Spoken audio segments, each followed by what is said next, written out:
أعوذ بالله من الشيطان الرجيم بسم الله الرحمن الرحيم وإذا قيل له اتق الله أخذته العزة بالإثم فحسبه جهنم ولبئس المهاد. அஸ்ஸலாமு அலைக்கும் வரஹ்மத்துல்லாஹி வரகாத்துஹுமா. அல்ஹம்துலில்லா, அல்லாஹுடைய பெரிய கிருபையில் நம்ம இன்றைக்கி பேஜ் நம்பர் 43 சூரா பக்ரா பார்த்துக்கிட்டு இருக்கோம், 2வது ஜுஸுல. சரிங்களா, நம்ம 2வது ஜுஸுல நம்ம இன்றைக்கி இந்த ஆயத்து தான் பார்க்க போகிறோம். நேற்று வரைக்கும் நம்ம இந்த ஆயத்து வரைக்கும் பார்த்து முடித்தோம் இல்லையா? அல்ஹம்துலில்லா, அல்லாஹ் போதுமானவன். இன்றைக்கி நம்ம இந்த ஆயத்து பார்க்க போகிறோம். இது ரொம்ப குட்டியாக தானே இருக்குது, அப்படிங்கிறனால இன்ஷா அல்லாஹ் முடிஞ்சால் அடுத்த ஆயத்தையும் சேர்த்து பார்க்கலாம். இப்போ நம்ம சேனலை பற்றி ஒரு சின்னதாக ஒரு இன்ட்ரோ மாதிரி கொடுத்துடலாமா? அதாவது நம்ம என்ன சொல்லி கொடுத்துக்கிட்டு இருக்கோம்னா, தஜ்வீது முறைப்படி குர்ஆன் ஓதுறது. சரிங்களாம்மா? சின்ன சின்ன சட்டங்கள், நுணுக்கங்கள் எல்லாமே நான் உங்களுக்கு சொல்லித் தருவேன் இந்த வீடியோவில். சரிங்களா? அதாவது இந்த ஒரு ஆயத்தில் என்னென்ன சட்டங்கள் இருக்குது, அதை எப்படி ஓதணும் அப்படிங்கிற விஷயத்த நான் உங்களுக்கு சொல்லித் தருவேன் இன்ஷா அல்லாஹ். சரிங்களா? பார்க்கலாமா? எல்லாம் ரெடியாக இருக்கீங்களா? அஊது பில்லாஹி மினஷ் ஷைத்வானிர் ரஜீம் பிஸ்மில்லாஹிர் ரஹ்மானிர் ரஹீம். இதா தால் பக்கத்தில் அலிஃப் இருக்காமா, இங்கே நம்ம என்ன செய்யணும்? அப்போது இதை நீட்டி ஓதணும். அதாவது இந்த இடத்துல நம்ம மத்திய அஸ்லின்னு சொல்லிட்டு சட்டம் வரும். அதாவது இந்த அலிஃப் இருக்குது பார்த்தீங்களா, அலிஃபுக்கு மேலே சுக்குன்னு இருந்துச்சு அப்படின்னா இங்கேனக்குள்ள நமக்கு வந்து சுக்குன்னு இருக்கிறதா தான் அர்த்தம். புரியுதுங்களா? ஆனால் நம்ம என்ன செய்யணும், இந்த இடத்துல சுக்குன்னு இல்லை இல்லையா, வெளிப்படையாக நமக்கு தெரியாது. வெளிப்படையாக நமக்கு சுக்குன்னு இருக்கிற மாதிரி காமிச்சிச்சின்னா அதை நம்ம என்ன செய்யணும்? அப்படி ஓதணும். சரிங்களா? இந்த இடத்துல நமக்கு சுக்குன்னு இருக்கிறது காமிக்காது, வெளிப்படையாக தெரியாது, மறைமுகமாக இந்த இடத்துல இருக்குது. இந்த மாதிரி இடத்துல நம்ம என்ன செய்யணும்னா, அந்த அந்த எழுத்தை நம்ம வந்து தாவோட சேர்த்து நீட்டி ஓதணும். இதா அப்படி ஓதணும். அதாவது இந்த இடத்துல பாருங்களா, கீ இதா கீ, இது வந்து கீ கீ அப்படி சொல்லக்கூடாது, கீ அப்படி நீட்டணும் ஒரு அலிஃபுக்கு. ஓகேங்களா? அந்த மாதிரி தான் இதுவும். இதா கீல லஹு தகில்லாஹ. இங்கே பாருங்கள், த இருக்குது, தக்கு மேலே சத்து வந்திருக்காமா. சத்து செய்யப்பட்ட எழுத்துக்கு முன்னாடி உள்ள எழுத்தில் ஹரக்கத்து இல்லைன்னா அந்த எழுத்துக்கள் நமக்கு உச்சரிப்பில் வராது. நீங்கள் வந்து கண்டிப்பாக உங்களுக்கு சந்தேகம் வரும், சிஸ்டர் நீங்கள் ஏன் எல்லா வீடியோஸ்லேயுமே இந்த மாதிரி சட்டங்களை சொல்லி கொடுத்துட்டு இருக்கீங்க அப்படின்னு சொல்லிட்டு வருது அவங்களுக்கு. அதாவது தெரிஞ்ச சட்டங்களை திருப்பி சொல்லி கொடுத்துட்ருக்கீங்க அப்படின்னு சொல்லிட்டு சந்தேகம் வரும். எதுக்காக திருப்பி நம்ம சொல்கிறோம்னா, முதல் விஷயம், ஒரு விஷயத்தை நம்ம ஒரு தடவை கேட்டோன்னு வச்சுக்கோங்களேன், நமக்கு மனசில் பதியாது. 2 தடவை 3 தடவை 4 தடவை 5 தடவை அப்படின்னு சொல்லிட்டு திருப்பி ரிப்பீட் பண்ணும்போது இந்த மாதிரி கடினமான சட்டங்கள் எல்லாமே எளிமையாக நம்ம மனசில் பதிஞ்சிரும். நமக்கு ஒரு ஆயத்தை எடுத்து ஓதும்போது கடன்னு ஓத வந்துடும் இன்ஷா அல்லாஹ். நம்ம திருப்பி நம்ம சட்டங்கள் சொல்லிக் கொடுக்கும்போது அது ஒரு விஷயம். இன்னொரு விஷயம் என்ன அப்படின்னா, நம்ம சேனலை இப்போ புதுசாக சில பேர் வாட்ச் பண்ணுவாங்க இல்லையா, புது நண்பர்கள் நம்ம சேனலுக்கு வந்திருப்பாங்கல்ல, அந்த மாதிரி வரக்கூடியவங்களுக்கு நம்ம இந்த சட்டத்தை சொல்லாமல் அடுத்தடுத்து நம்ம டக்குன்னு போயிட்டோன்னு வச்சுக்கோங்களேன், அப்போ என்னாகும், அவங்களுக்கு கன்ஃபியூஸ் ஆகும்.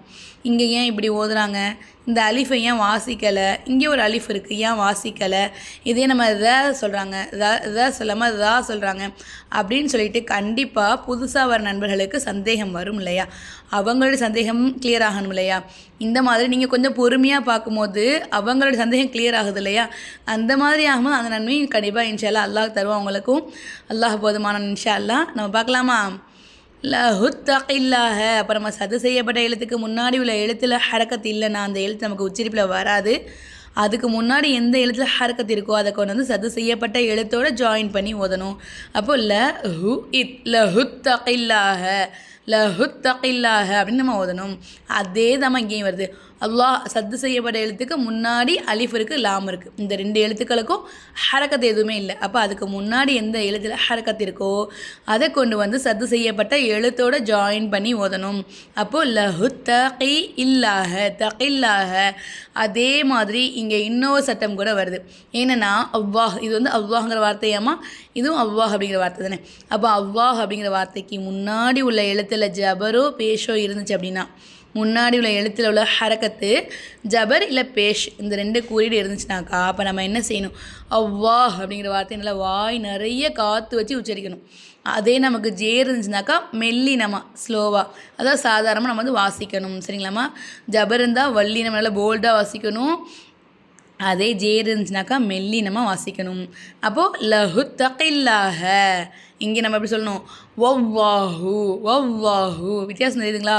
ஒவ்வாஹு அவ்வாஹ் அப்படின்னு நம்ம வாய் நிறைய காற்று வச்சு நம்ம சொல்கிறோம். இங்கே லஹு தகில்லாஹ கில்லாஹ ஒவ்வாஹு. வித்தியாசம் தெரியுது இல்லையா? அடுத்து பாருங்கள் அஹதத் ஹுல்.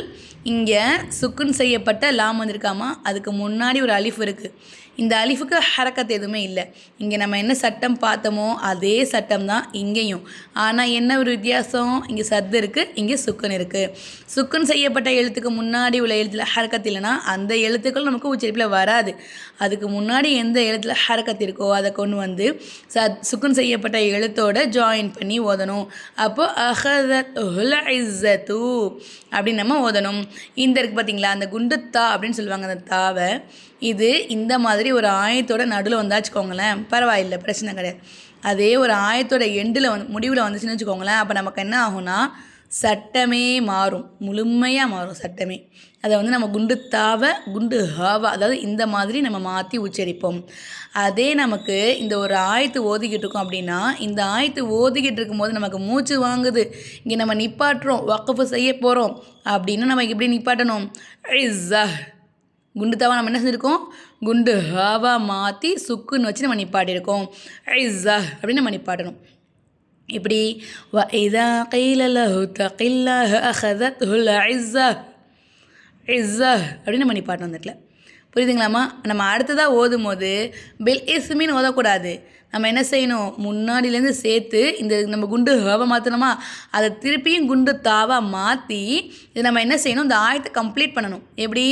அஹதத் ஹுல் இஸ்ஸத்து பில் இஸ்மி வ ஹஸ்புஹு அப்படின்னு சொல்லிட்டு இங்கே நம்ம என்ன செய்யணும்னாக்கா அந்த தாவை ஹாவை மாற்றணுமா, அந்த ஹாவை திருப்பியும் தாவா மாற்றி அங்கே பேஷ் இருக்கா, பேஷை வச்சு நம்ம ஓதி முடிக்கணும். புரியுதுங்களாம்மா சொல்கிறது? அடுத்து பாருங்கள், பெல் இஸ்மி ஃப ஹஸ்புஹு ஜஹன்னம். இங்கே குட்டியாக ஒரு துவா இருக்குது பார்த்தீங்களா, இங்கே நம்ம வக்ஃபு செய்யலாம். அப்போ இந்த மீமுக்கு மேலே கூடிய பேஷை எடுத்துகிட்டு சுக்குன்னு வச்சு நம்ம நிப்பாட்டணும். இதுக்கு முன்னாடி உள்ள வீடியோஸ்லாம் போட்டு பாருங்கள். நம்ம வக்ஃபுடைய சட்டத்தை தினமே சொல்லி கொடுத்துட்ருக்கோம். இப்போ இதுலேயும் சொல்கிறேன், கவனிச்சுக்கோங்க இன்ஷா அல்லாஹ். ஜஹன்னம் அதாவது ஜபரு ஜேரு பேஷு தோ ஜேரு தோ பேஷு கடா ஜேரு உல்டா பேஷு இந்த 7 கூறிகள் மட்டும். இல்லை நம்ம என்னமெல்லாம் சொல்லலை, தோ ஜபர் சொல்லலை, கடா ஜபர் சொல்லலை, இது ரெண்டும் சேர்க்காதீங்க. இந்த 7 கூறிகள் மட்டும் ஒரு ஆயத்தோட முடிவுலையோ இல்லை இந்த மாதிரி இடத்துலையோ வந்துச்சுனாக்கா நம்ம என்ன செய்யணும்? அந்த குறியீடை எடுத்துகிட்டு சுக்குன்னு வச்ச நிலையில் நம்ம நிப்பாட்டணும். புரியுதுங்களாம்மா? அடுத்ததான் அப்போது ஃபஹஸ்புஹு ஜஹன்னம் அப்படின்னு நம்ம நிப்பாட்டிக்கணும். அடுத்து வலப சல் மிஹாது வலப சல் மிஹாது. இங்கேயும் இதே சேம் சட்டம் தான். என்ன சட்டம் இங்கே சொன்னோங்கிறத கீழே கமெண்ட்டில் சொல்லுங்கள். இங்கே என்ன சட்டம் சொல்லி கொடுத்தோங்கிறத கீழே கமெண்ட்டில் சொல்லிட்டு இதை எப்படி ஓதணுங்கிறதே சொல்லுங்கள் இன்ஷா அல்லாஹ். சரிங்களாம்மா? அதே தான் இங்கே நம்ம சொன்னோம் இல்லையா, மீமுக்கு மேலே பேஷ் இருக்கா, அதை எடுத்துகிட்டு சுக்குன்னு வச்சோமா, அதே போல் இந்த தாலுக்கு மேலே பேஷ் இருக்கா, அதை எடுத்துகிட்டு நம்ம சுக்குன்னு வச்சு நம்ம நிப்பாட்டணும். இங்கே நம்ம வல பெ சல் அப்படிங்கக்கூடாது, பெ சல் அப்படி சொல்லக்கூடாது, வல பெ சல் அவ்வளோதான். அந்த ஹம்சாவை அசைக்கக்கூடாது, ஏன்னா இது கல்கலாவோட எழுத்து கிடையாது. அப்போ வல பெ சல் அவ்வளோதான். பெ சல் அப்படிங்கக்கூடாது, பெ சல் அப்படிங்கிறதுக்கும் பெ சல் அப்படிங்கிறது வித்தியாசம் இருக்குது இல்லையா? அப்போ நம்ம இதை அசைக்காமல் வல பெ சல் மிஹாது அப்படின்னு நம்ம நிப்பாட்டணும். புரியுதுங்களாம்மா? இந்த ஆயத்தை ஓதி காமிக்கட்டுமா?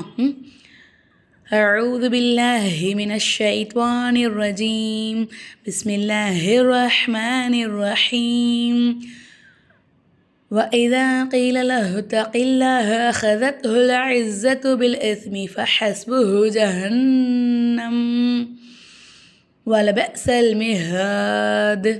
சரிங்களா? இன்ஷா அல்லாஹ்.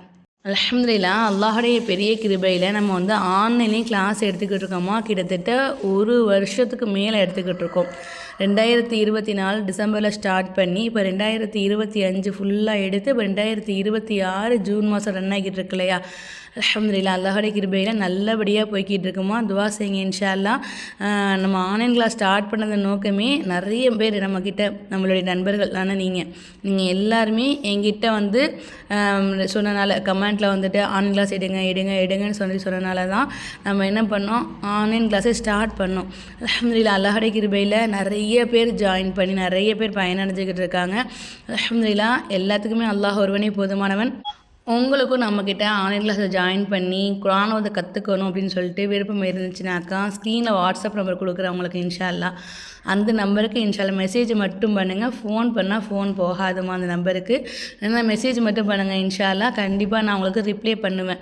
இன்னொரு விஷயம் என்னென்னா 2 மாத கோர்ஸ் தான், 2 மாதம் தான். உங்களுக்கு அலிஃப் பா தாவே எனக்கு தெரியாதுமா, நான் வந்து சின்ன பிள்ளையில படித்தது எனக்கு எல்லாமே மறந்து போச்சு, இல்லை நான் படிக்கவே இல்லை, நான் மதரசாக்கே போனது கிடையாது அப்படின்னாலும் இன்ஷா அல்லாஹ் ஒன்றும் கவலைப்படாதீங்க. 2 மாதத்தில் இன்ஷா அல்லாஹ் தஜ்வீத் முறைப்படி உங்களுக்கு அல்லாஹுடைய பெரிய கிருபையில் நல்லபடியாக உங்களுக்கு குர்ஆன் ஓத சொல்லிக் கொடுத்துருவேன். அது 2 மாதத்து தான் இன்ஷா அல்லாஹ். சரிங்களா?